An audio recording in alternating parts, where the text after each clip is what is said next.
the Great Goat Adventure. I'm around. So, sabi niya, don't take long travels. I love long driving. Oh. Pero, ang maganda doon is, maswerte daw to talk with people who are in the internet. So, I think, maswerte ito. Tama ba? Ayan. So, bigay ko sa'yo, mura, presyo. Sabi niya.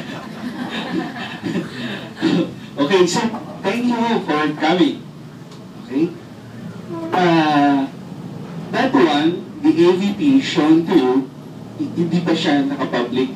We are limiting it to people who are going to see it because mayroon hong kumukopya sa atin. The National Selfie Day is supposed to be but somebody got the idea from us. So, ang mangyayari ho, magiging International Selfie Day. Tama, Arlene? Yeah. So, anyway, I'd like to introduce to you the rest of the team.